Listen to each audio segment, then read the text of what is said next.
You about the ISO 20022 changing Swift payment standards and how will you transition your architectures. Swift is currently engaged in a phased implementation from the old MT format to the new ISO 20022 or MX based messaging standard.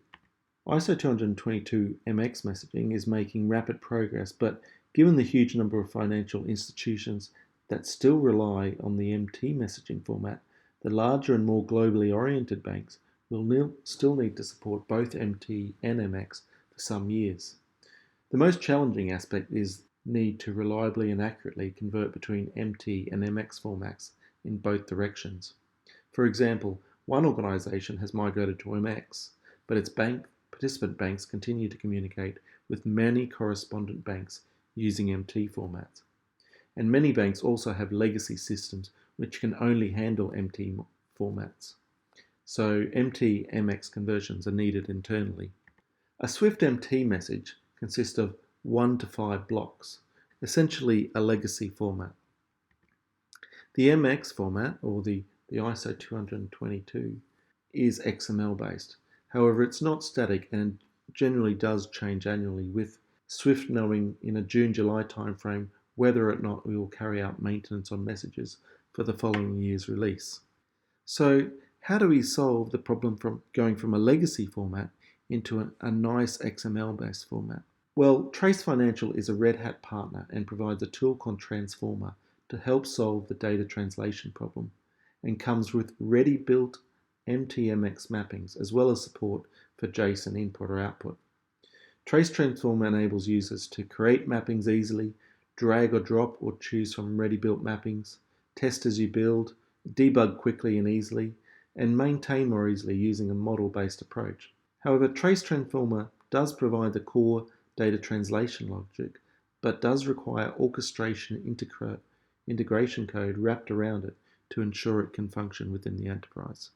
So it does work with Red Hat Fuse to ensure proper message validation and translation and communications of differently formatted messages. A typical architecture here, you can see Trace Transformer code within a Fuse service communicating with an MT101 Swift message.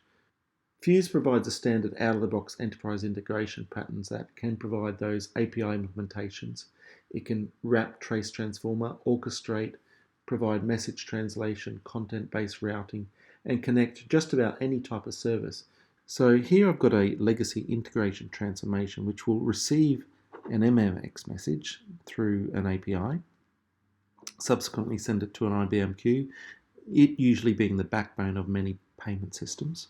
Subsequently, that message will be picked up by an MX-MT transformation service, sent back to a different queue, and then consumed by our legacy MT application.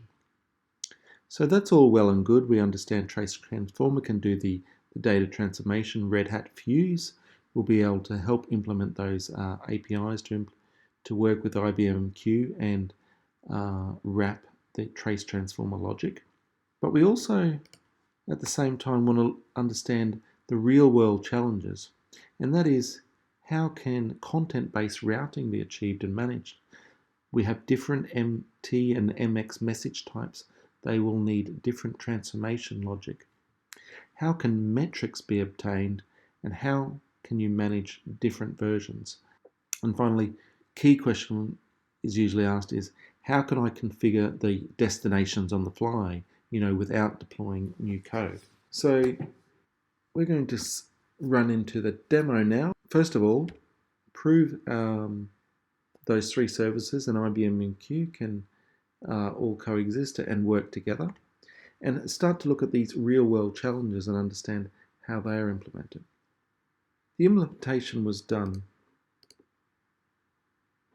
with a one-to-one mapping from the use case.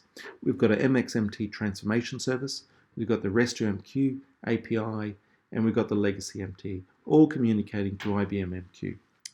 So I'm going to fire in a pane 101 message with this XML.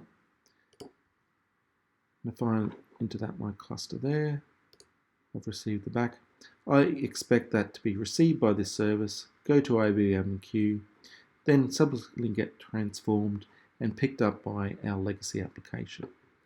So I'm simply going to go to our legacy application, which is running as a pod within OpenShift. And I'll go to the logs, and within this legacy application, I've simply printed out the message. And you can see the XML message that was originally sent in is now transformed to this MT format, and it's being consumed by that legacy application. So what about content-based routing? Well, in the first RESTful API, it actually determined, based on this part of the URL, what type of message it was. And if I show you our Red Hat Fuse code here, this is our camel route where we've got an API exposed here. We've got a message coming in. We're then using a choice function within Red Hat Fuse, and it's saying when the header type is a message of pane 101, I'm going to use the trace transformer MX to MT logic using particularly the pane 01 to MT01. I've also implemented further types here, so if I send in a message of a PAX 08, it would sort of go down that route. So this is a way that you can do that content-based routing, particularly based on headers or also on payload as well. The next question is, how can metrics be obtained?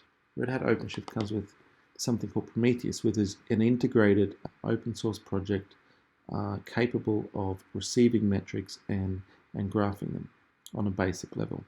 So within my service, within the code, I've actually sending out collecting metrics or collecting business metrics, if you like, custom metrics, over and above the standard metrics which Red Hat Fuse allows. So in my legacy MT message, I can get a current count of that of 16.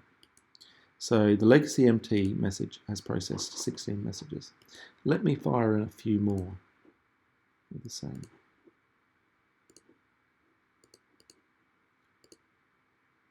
And we should start to see an increase in the usage of the legacy MT messages. It's now processed 18, or at least when Prometheus scrapes the metrics from the service, you can see it's said it's 18. Prometheus is scraping every sort of 10 seconds, so eventually it will get to the number that the actual service is processed. So that's 22. And I can also go look at different metrics from our other services there. So if I look at the MXM processing, I can send in a few more, and subsequently we should see an increase in the payments and MX message processing. And there we go. So Prometheus is quite a useful feature here to pick up the metrics from a service. There's sort of inbuilt libraries within here that very much low-code approach to collecting those metrics.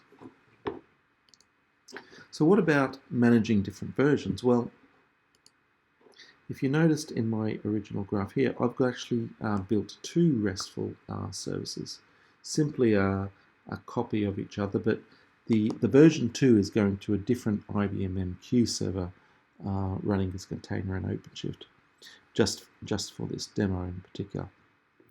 With multiple versions, it's simply a new label within OpenShift. I can simply have a duplicate. If I give it a new name, it'll be a different version. I could have changed the code as well. So what I'm using here is something called based on OpenShift Service Mesh. OpenShift Service Mesh allows you to do a lot of that network or traffic manipulation without touching any code.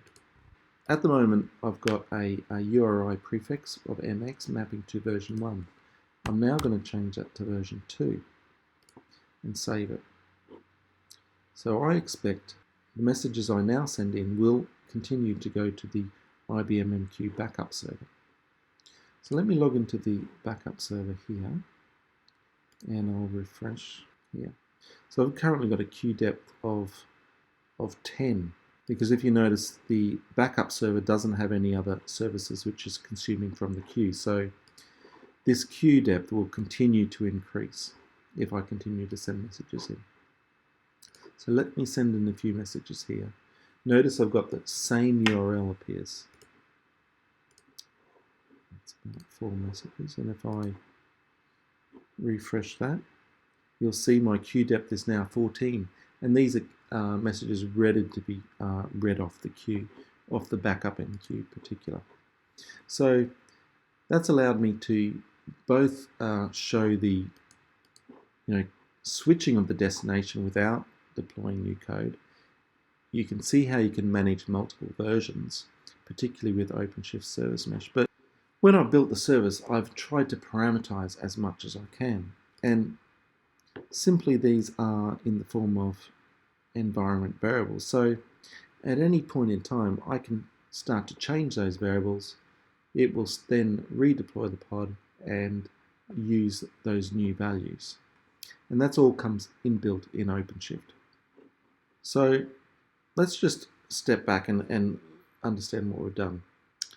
We've shown Fuse and Trace Transformer can work together to process and orchestrate the integration from an MX to an MT format. It also can do the vice versa. We've shown how content-based routing can be achieved, particularly within Fuse, where you've got you can base it on content payloads or headers. We've seen how metrics can be obtained through Prometheus. When Prometheus starts to basically get the metrics which are inbuilt and provided by Red Hat Fuse, but also you can start to define your own custom ones and send them, enable them to be scraped by Prometheus.